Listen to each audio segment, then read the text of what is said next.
Merhaba arkadaşlar, kanalıma hoş geldiniz. Bugünkü videomda yeni başlayanlar için en kolay tığ işi örümcek ağı bardak atlığının yapılışını anlatacağım. Umarım sizler için faydalı bir video olur.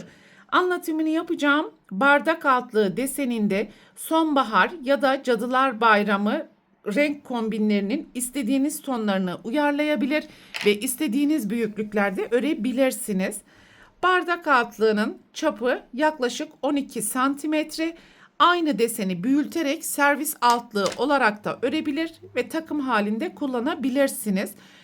Bardak altlığının yapılışında 5 katlı orta kalınlıkta %50 koton, %50 akrilik ipler kullanacağız.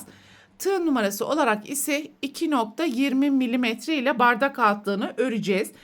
Bu desen ve kanalımdaki tüm videoların yazılı desenlerine ulaşabilmek için crochettrends.com web adresimizi ziyaret edebilirsiniz.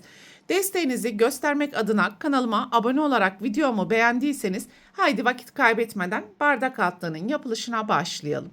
Bardak altlığının yapılışına sihirli halka yaparak başlayalım. 4 zincir, halkanın içerisine ikili trabzan yapalım. Ve başlangıç zinciri ile birlikte halkanın içerisine toplam 15 tane ikili trabzan yapacağız. Ve her trabzan arasında bir zincir yaparak devam edelim.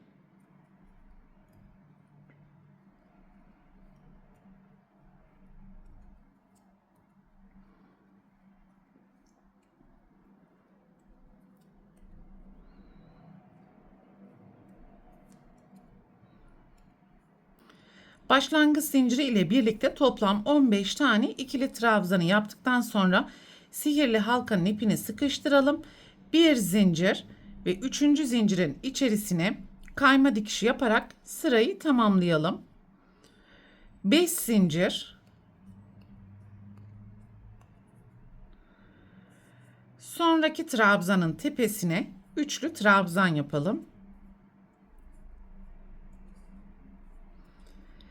2 zincir, sonraki trabzanın tepesine üçlü trabzan,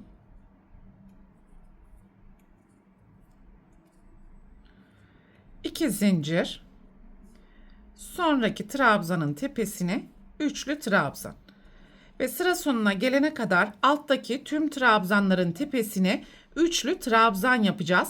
Her üçlü trabzanın arasında da 2 zincir yaparak devam edelim. Sıranın sonuna geldiğimiz zaman 2 zincir yapalım ve 3. zincirin içerisine kayma dikişi yaparak sırayı tamamlayalım. Şimdi her sıranın başında daima 4 zincir artı yaptığımız sıranın trabzanları arasındaki zincir sayısı kadar zincir ekleyeceğiz. Alt sırada trabzanlar arasında 2 zincir yapmıştık. Bu sırada trabzanlar arasında 4 zincir yapacağımız için 4 artı 4 8 zincir yapmalıyız.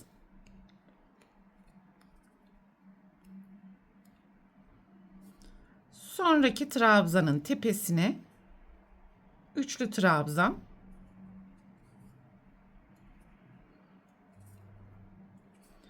her sırada desen kendisini tekrar edecek. Sadece sıralardaki trabzanlar arasında bulunan zincir sayılarını artıracağız. 4 zincir, sonraki trabzanın tepesine üçlü trabzan, 4 zincir, sonraki trabzanın tepesine üçlü trabzan. Bu şekilde sıra sonuna kadar yapmaya devam edelim.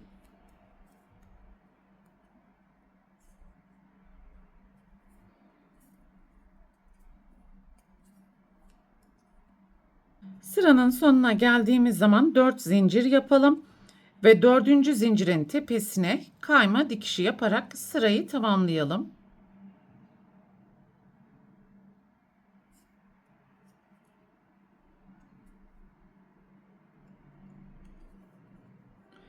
Dördüncü sırada her üçlü trabzan arasında 6 tane zincir yapacağız.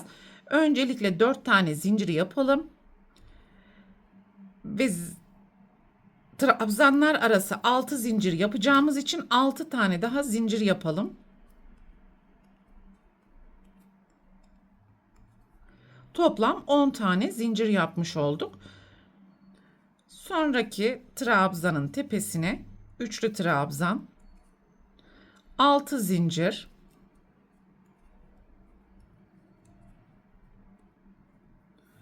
sonraki trabzanın tepesine üçlü trabzan ve bu şekilde trabzanlar arasında 6 zincir yaparak sıra sonuna kadar devam edelim.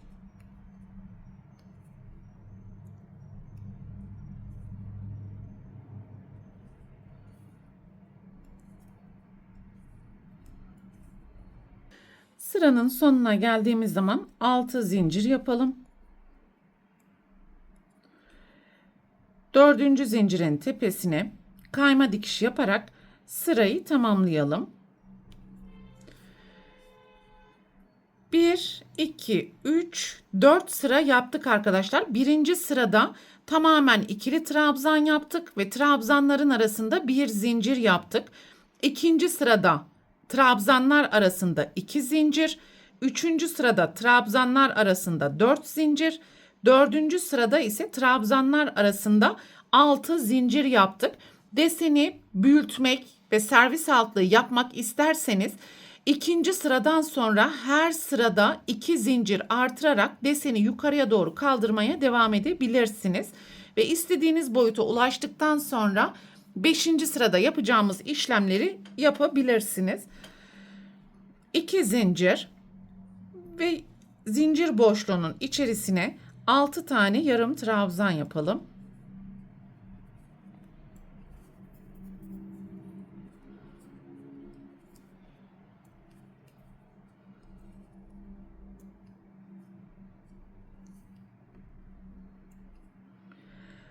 Sonraki trabzanın tepesine yarım trabzan ve sıra sonuna gelene kadar zincir boşluklarının içerisine 6 tane yarım trabzan, alttaki trabzanların tepesine bir tane yarım trabzan yaparak devam edeceğiz.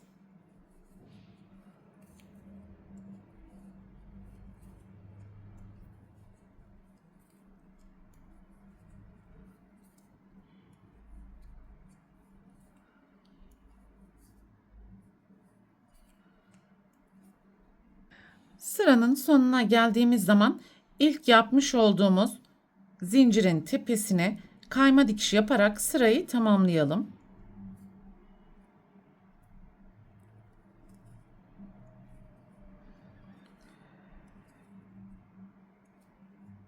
Üç zincir yapalım. Aynı ilmeğin tepesine tekrar kayma dikişi. Şimdi altta yapmış olduğumuz 6 trabzanın her birinin tepesine bir tane sık iğne yaparak yan yana 6 tane sık iğne yapalım.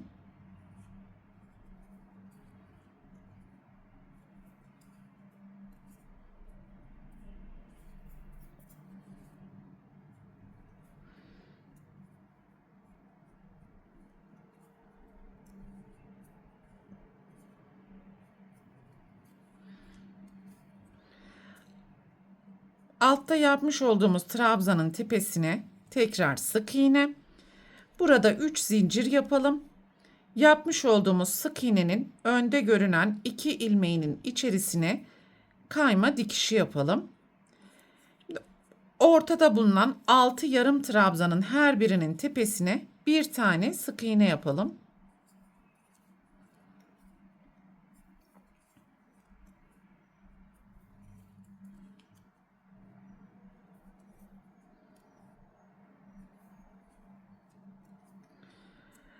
Alttaki trabzanın tepesine de tekrar sık iğne. 3 zincir. Sık iğnenin öndeki 2 ilmeğinin içerisine kayma dikişi yapalım. Buradaki bu üst noktada yapmış olduğumuz her desen arasında toplam 7 tane sık iğne olması gerekiyor arkadaşlar. Şimdi sırayla yan yana 7 tane sık iğne yapalım. 7. sık iğne alttaki trabzanın tepesine yapmış olduğumuz yarım trabzanın tepesi olmalı.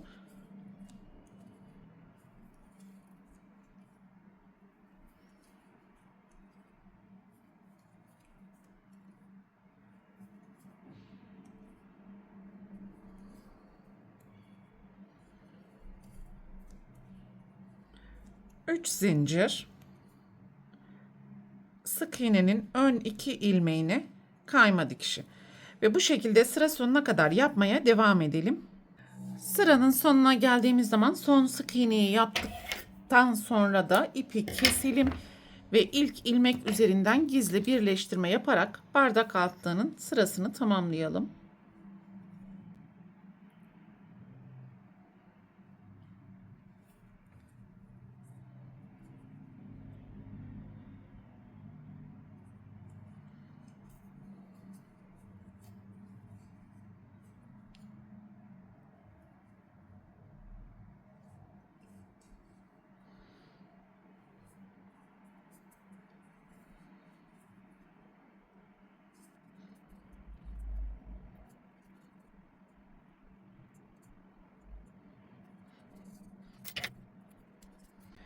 Sihirli halkanın ipini de tamamen sıkıştırarak yine ilmeklerin arasından gizleme işlemini yapalım.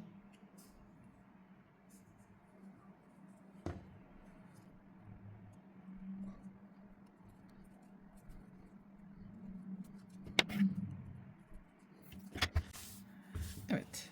Örümcek ağını bu şekilde tamamlamış olduk arkadaşlar. Son aşama olarak farklı süslemeler kullanabilirsiniz. Bir önceki videoda yapılışını anlatmış olduğum örümcekleri bardak altlığının üzerine yapıştırabilir ya da sadece bu şekilde kullanabilirsiniz. Örümceklerin yapılışı için videomun açıklamalar bölümündeki birinci video linkini tıklayabilirsiniz.